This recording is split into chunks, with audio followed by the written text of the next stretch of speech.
गणपतिधीश्वर ओमदास जी के चरणों में वंदन करता हूँ, अभिनंदन करता हूँ। और मंच पर उपस्थित तमाम समाज के प्रबुद्ध जी, उन समस्त योग्य जनों को मैं वंदन करता हूँ, अभिनंदन करता हूँ। और सामने उपस्थित जो तमाम भीम सैनिक नजर आ रहे हैं, उन सबको मैं एक बार फिर से वंदन करता हूँ, अभिनंदन करता हूँ।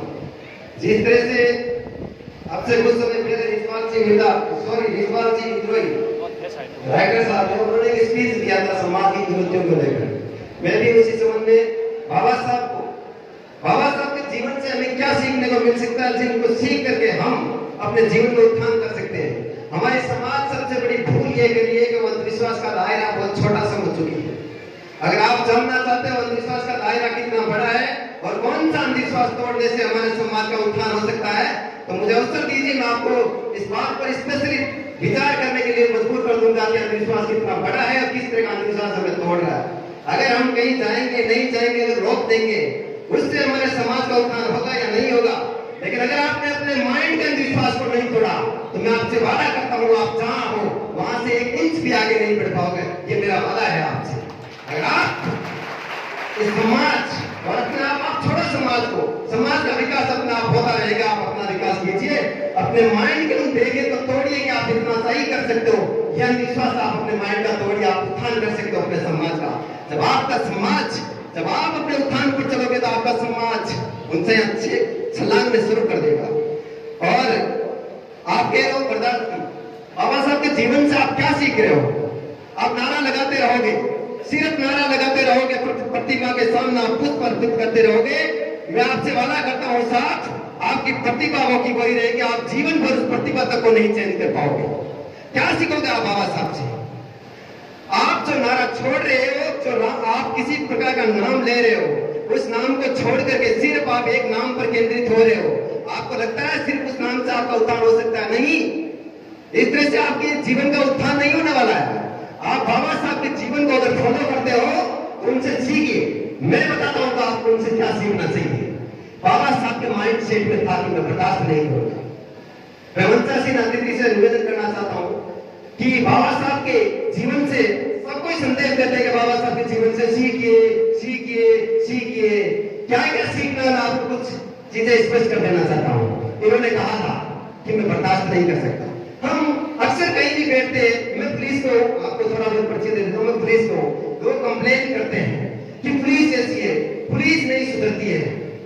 मैं कहता हूं उनसे कि आप पुलिस को आपको बर्दाश्त नहीं है, बोलता हमें ये बर्दाश्त नहीं है, तो आप बदलते क्यों नहीं? अब बोलते हैं कि कैसे बदलते हैं, हमारे सिस्टम हाथ में थोड़ी है।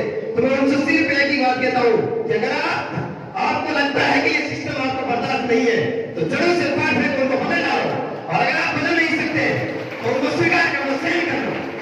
याद के अंदर होना चाहिए, अगर आपके परिवार की आर्थिक स्थिति आप नहीं बदल सकते तो उसको बर्दाश्त कर दिए, और अगर आप उसको बर्दाश्त नहीं कर पा रहे तो उखाड़ फेंको उस स्थिति को, बदल डालो अपने जीवन की स्थिति को।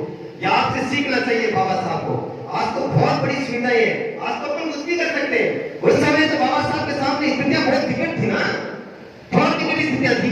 कोई कुछ भी इनको सुनने के लिए तैयार नहीं था, फिर भी इनका एक ही माइंड में था, माइंड का विचार इनके अंदर एक ही था कि मैं ये सिस्टम बर्दाश्त नहीं कर सकता।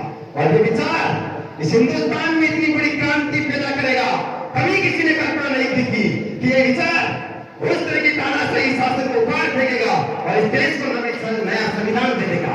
ये सीखिए आप बाबा साहब से, ये सीखिए भगत सिंह से सीखिए। आप महापुरुषों को फॉलो करते हो, उनके विचारों को आप गहराई से नहीं सीखते हो।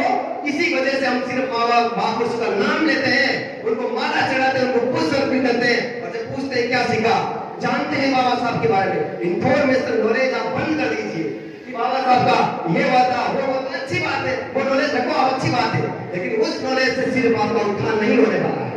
अगर आप बाबा साहब के जीवन से अपने जीवन को बदलना चाहते हो तो जब बाबा साहब ने किया वो करके दिखाइए, और अगर करके नहीं दिखा सकते तो जो है उसे स्वीकार करना शुरू कर दीजिए। अपने जीवन के दुख का कारण भी यही है कि या तो आप अपने सिस्टम को बर्दाश्त करना सीख लो, और या फिर अगर बर्दाश्त नहीं कर सकते तो उस उखाड़ फेंकिए उस सिस्टम को। ये बाबा साहब के जीवन से आप सीखिए।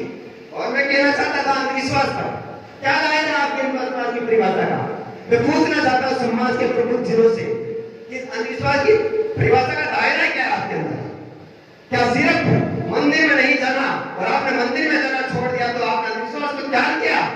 अपने अंतरात्मा पर हाथ रख के कहिए कि आपने अंधविश्वास को त्याग दिया क्या? क्या आपने अंधविश्वास को त्याग दिया? नहीं, यह अंधविश्वास का दायरा नहीं है। अंधविश्वास का दायरा बहुत बड़ा है, अपने माइंड का, अपने खोपड़ी के अंदर जो आपने अंधविश्वास घुसा रखा है ना, उसका दायरा तोड़िए।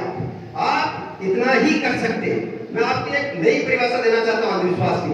अंधविश्वास की परिभाषा यह है कि आप जिस किसी की विचारधारा पर या जिस किसी की बात पर अंग्रेजी में इच या एड लगा लेते हैं, यानी कि मैं यही कर सकता हूं, अगर आपने ये विश्वास कर लिया तो ये आपका विश्वास नहीं है साहब, ये आपका अंधविश्वास है।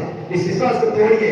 भगत सिंह ने इस विश्वास को तोड़ा था कि मैं इतना नहीं कर सकता, मैं बहुत कुछ कर सकता हूं, तो उसने इस हिंदुस्तान में क्रांति पैदा कर दी थी। छूट गए, लपक गए वो फांसी के फंदे पर, लेकिन इस देश के लिए मिसाल बन गए, युवाओं के हीरो बन गए। बाबा साहब के माइंड में विश्वास की बेड़ियां थी, उन्होंने तोड़ा कि मैं इतना नहीं कर सकता, मैं एक अकेला इस हिंदुस्तान की तमाम सोसाइटी को आजाद कर सकता हूँ, इस हिंदुस्तान में नया संविधान ला सकता हूँ। सिर्फ एक विश्वास का दायरा उन्होंने तोड़ा, जो माइंड के अंदर विश्वास था, उस अंधविश्वास था, उस अंधविश्वास को तोड़ा कि मैं इससे भी बड़ा कर सकता हूँ। और उस अंधविश्वास को तोड़ने की बदौलत आज हम यहाँ खड़े हैं और इस महान शख्सियत को श्रद्धांजलि अर्पित कर रहे हैं। यह था अंधविश्वास का दायरा उनका। तो बाबा साहब ने जीवन से सीख गया कि जो आपने अंधविश्वास का दायरा तय कर चुका है, उस अंधविश्वास के दायरे से ऊपर उठ गया। अपने माइंड के अंदर किसी एक बात पर विश्वास कर लिया कि मैं ऐसा ही हूँ, यह आपका अंधविश्वास है। आपने माइंड के अंदर विश्वास कर लिया कि मैं इतना ही कर सकता हूँ, यह आपका अंधविश्वास है। आपने किसी इंसान के प्रति यह विश्वास कर लिया कि श्रीमान जी ऐसे ही है, यह अंधविश्वास है।